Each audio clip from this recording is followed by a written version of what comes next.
श्री राधे। अब तो ये तो हो गया सर सूर्यवंश की मेरे भगवान की। और अब चलते चंद्रवंश में।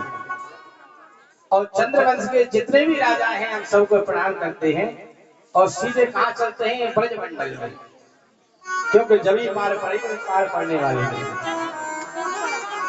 क्या करें महाराज, एक तो आज हमारे जजमान थे ना, वो सूरज थोड़ी देर में उदय हुए हैं, क्योंकि आज हमारे जजमान थे सूरज मीणा जी जो दूध वाले हैं, बहुत देरी से उदय हुए हैं महाराज। बहुत प्रयास किया जब जाकर उदय हुए, लेट कर दिया, लेकिन लेट तो किया। कहते हैं हमारे ब्रज में कहावत है पर जरी तो जरी पर सिक्की क्यों है। थोड़ा लेट तो हुए पर आनंद भी खूब आ रहा है।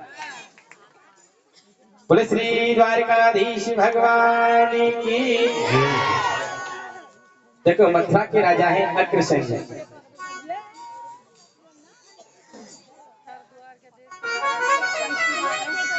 और उनके यहाँ पे कोई संतान नहीं है। एक बार उन्होंने यज्ञ किया और सज्जनों उनकी पत्नी गर्भवती हो गई।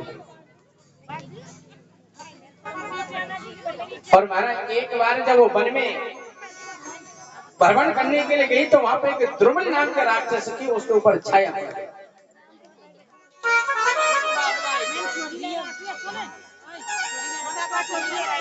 और कई बार कहते हैं ना, कई मैया कहती है ना कि जा छोरा पे का परछाव पड़ गया, कहते ऐसे मारा उस दुर्मल राक्षस का परछाव पड़ गया उसे। आज संतों ने कहा, बोले राजन, बोले हाँ, बोले आपके जो रानी के जो गर्भ में जो बच्चा पड़ रहा है वो आपके वंश को बहुत कष्ट देगा। और सज्जनों कंस का जब जन्म हुआ तो उग्रसेन जी ने उस कंस को लता पटाओं में मारा, लपेट कर और जमुना जी प्रभावित कर दिया।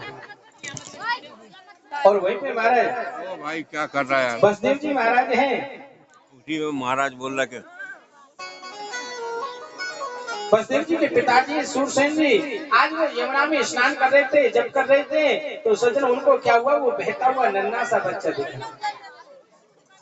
और आज जैसे वो बच्चा देखा तो आज उस बच्चे को अपने घर ले आए और अपनी पत्नी से बोले, बोले देवी अभी तक तो हमारे एक पुत्र था और भगवान ने हमारे को 2 पुत्र दे दिए हैं।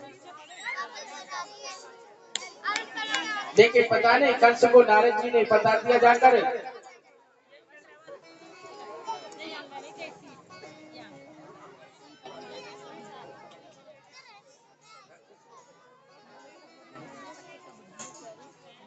तो जो मैया है ना कथा नहीं सुनेंगे, खिलौने नहीं देखेंगे।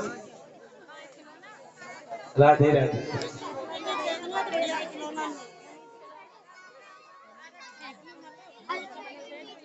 तुम्हारे कंस को जैसे ही पता चला, कंस रात में उठ के कैलाश पर्वत पर चले गया और वहां पर मेरे भगवान शंकर की बहुत बड़ी तपस्या की। और भगवान शंकर ने उनको एक धनुष दिया और कहा, बोले कंस या तो कोई से कोई तोड़ नहीं सकता है, और अगर कोई तोड़ देगा तो फिर वो तेरे को वो छोड़ नहीं सकता है।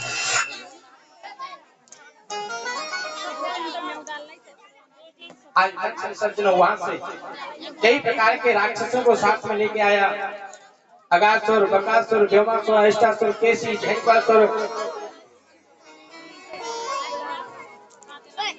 पुत्रा, ऐसे बड़े बड़े राक्षसों साथ में लेकर मथुरा पर चढ़ाई कर दी।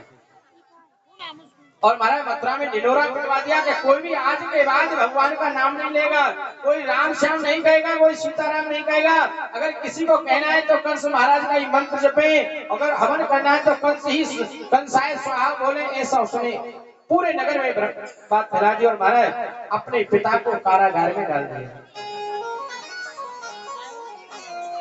इधर उसकी एक चचेरी बहन थी, आज मथुरा वासी ना उस कंस से बड़े दुखी हो रहे हैं और भगवान से ये प्रार्थना करें, हे भगवान ये दुष्ट कम मरे। सभी को रोज भगवान से प्रार्थना करें, भगवान ये दुष्ट कम मरे। लेकिन कई लोग जो चतुर चालाक ज्यादा होते हैं ना, तो पहले तो खूब गलत काम करते हैं और फिर बाद में कोई ऐसा अच्छा काम करते हैं कि लोगों की दृष्टि में उनके लिए कुछ भलाई आ जाए। आज ऐसे कंस ने विचार किया कि मेरी तो बहन कोई नहीं, लेकिन मेरी चचेरी बहन है देवकी, उसका मैं विवाह करूं। और विवाह किया है तो किनके साथ में? वसुदेव जी के साथ में। और आज विवाह के समय क्या किया है कि महाराज देवकी के रथ को खुद चला हाथ पर लेके जा रहे हैं, क्योंकि सब लोग ये कहें बोले यार अब तो कंस ने सब जितने बुरे करते सब छोड़ दिए, अब तो देखो कितना सदाचारी है कि देखो बहन की विदाई के समय और अपनी बहन के रथ को खुद चला के जा रहा है। आज जैसे रथ को चला के जा रहा था, आज जोर से एक आकाशवाणी हुई, अरे दुष्ट कंस, अरे तू इस बहन देवकी को बड़ी खुशी खुशी से विदा कर रहा है, लेकिन इसी का अष्टम गर्भ तेरा काल।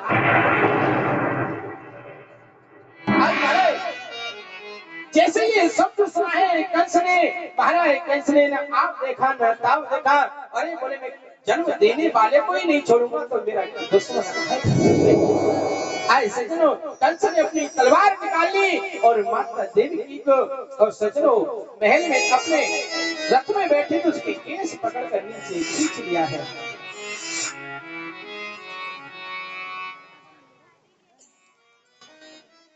आज कंस उसको मारने के लिए उतारू हो गए, लेकिन सज्जनों एक बात बताऊं, पति कहलाने के योग्य वही पुरुष होता है जो महाराज पत्नी के संकट में उसकी रक्षा करे। आज ऐसे आज एकदम वसुदेव भयभीत हो गए, बोले अब तो उससे क्या करें। आज वसुदेव हाथ जोड़ के कंस के पैर पकड़ लिए हैं, बोले राजन आप क्या कर रहे हो? अरे लोग क्या कहेंगे? अरे इतना बड़ा महाराज था और एक कन्या को मार दिया, एक नारी को मार दिया। राम राम, लोग आपके प्रति बहुत गलत सोचेंगे। और आपको पता है ना, और विवाह के समय तो वैसे भी बेटी लक्ष्मी का रूप होती है। आपने इसका कन्यादान किया है, आप इसे कैसे मार सकते हैं प्रभु? बोले राजा मैं आपसे निवेदन करता हूँ, बोले आपको देवकी के गर्भ से कष्ट डर है या देवकी से? बोले मेरे को तो देवकी के गर्भ से डर है, देवकी से क्या है? बोले मैं वचन देता हूँ कि जो भी इसके गर्भ से जो भी बच्चा उत्पन्न होगा मैं आपको समर्पित कर दूंगा और आप चाहे उसे छोड़ना चाहे उसे मारे।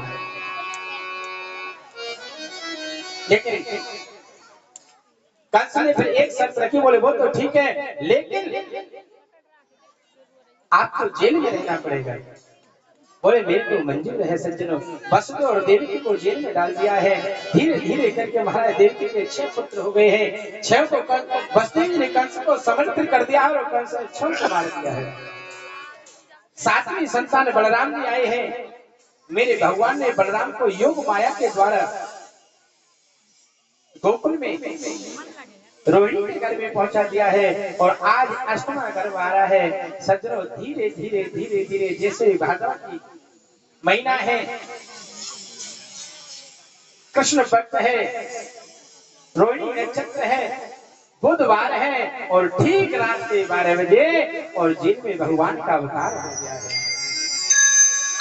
बोले श्री वसुदेव नंदन भगवान की जय। आज महाराज जैसे अवतार हुआ है, आज सैकड़ों जेल में जितने भी अंधेरा था, कारागार था, आज उसमें सभी में उजाला ही उजाला हो गया है। आज महाराज वसुदेव और देवकी हथकड़ियों से बंधे हुए हैं, जकड़े हुए हैं, लेकिन जैसे मेरे भगवान को गोद में लेने का प्रयास करके समस्त बंधन छूट गए हैं और जितने भी पहरे आ रहे हैं वो सब सो गए हैं। मेरे भगवान ने कहा, बोले बाबा आप ऐसा करो, गोकुल में जाओ और वहां पे नंद रानी यशोदा मैया आज उनकी कोई लाली भैया है, आप ऐसा करो वहां जाओ और वहां मेरे को छोड़ाओ और वहां से लाली ले आओ। आज वसुदेव जी ने ऐसा ही किया है और वहां पर गोकुल में गए और गोकुल में जाकर हमारे भैया कह रहे हैं कि महाराज मेरे को भैया समय नहीं है, लाला को सब भी करना। इधर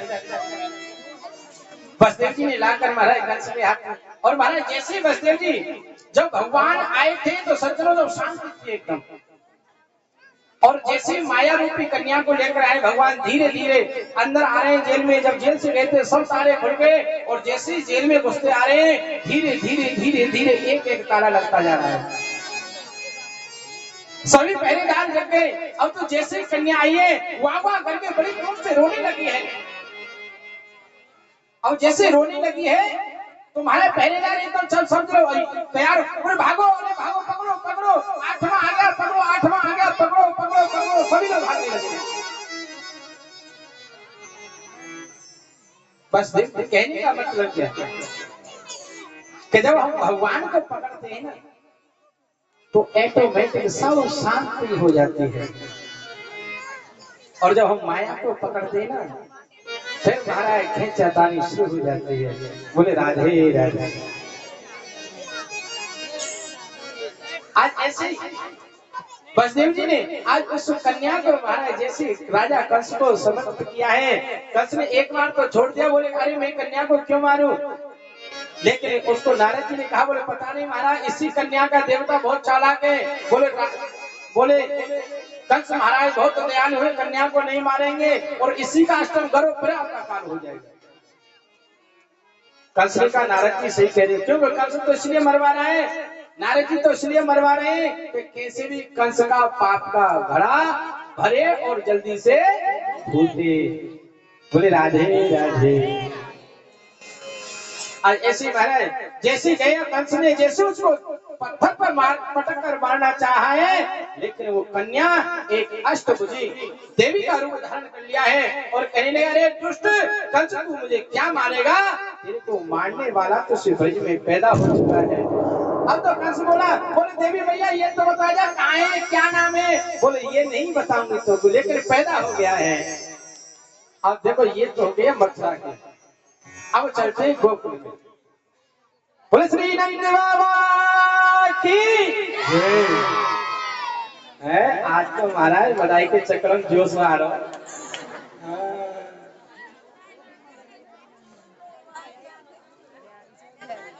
लड़ुआ बटी राधे राधे। आज महाराज नंद बाबा है, गोकुल के राजा है, 75 कह गए और 80 की मैया है, क्योंकि मैया हमारे बाबा से बड़ी है। लेकिन अब तो महाराज ऐसा नियम करते हैं कि नहीं, छोरा के छोटी बहू होनी चाहिए।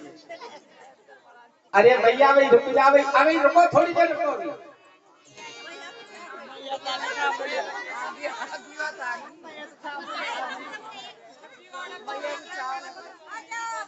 अरे तो सब्जी वो रुके नहीं है, कहीं नहीं जाएंगे। बस 5 बजे फ्री कर दूंगा, 5 बजे फ्री कर दूंगा, 5 बजे फ्री कर दूंगा आपको, कोई टेंशन। 5 बजे अभी 4:30 बजे, 5 बजे फ्री कर दूंगा आपको। पर बीच में कुछ कहो मत महाराज, समय बहुत कीमती चल रहा है। और महाराज आज नंद बाबा हैं, क्योंकि हमारे ब्रज में कहावत है कि बहू बड़ी है तो भाग बड़ी, क्योंकि हमारे नंद बाबा से नंद रानी बड़ी हैं और हमारे भगवान से राधा रानी भी बड़ी है। आज नंद बाबा है 75 साल कहेंगे, लेकिन अभी तक लाला लाली नाम है, बुढ़ापा है वो। नंद बाबा क्या एकदम गर्गाचार्य जी कहे बोले महाराज वो सब ठीक। बोले महाराज क्या कोई ठीक नहीं है, बुढ़ापा है वो, लाला लाली का नाम है। गर्गाचार्य जी ने कहा तो काई की टेंशन करते हो महाराज। बोले ब्राह्मणों को चकाचक खिलवाओ और तुम्हारे लाला क्या महाराज एक एक नहीं 2-2 लाला होंगे आपके यहाँ। बोले महाराज मना कर किया है, महाराज गर्गाचार्य जी ने अनुष्ठान करवाया और ये कह रहे हैं सब्जी के मोल तो पहले थी, सब्जी की चिंता में पहले से चिल्ला रहा हूँ सब्जी से।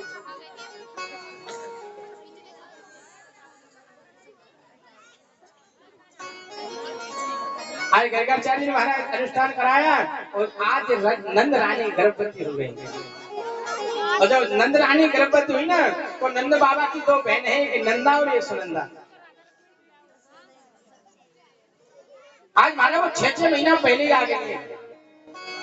तुमको जी नंद है ना, महाराज भगवान से बड़ी प्रार्थना करते हैं, अब वो चाहे अपने घर में काम बिगड़ जाए, अपने बच्चों के लिए लंच चाहे समय से नहीं बने, चाहे अपने श्रीमान जी लड़के चाहे ऑफिस भूखे चले जाए, लेकिन महाराज भोले बाबा के मंदिर में जाएंगे और एक ही बात कहेंगे, बोले हे भोले बाबा मेरी भाभी के एक लाला है ना, मेरे ऐसे कहने मेरी भाभी के एक लाला है जाए।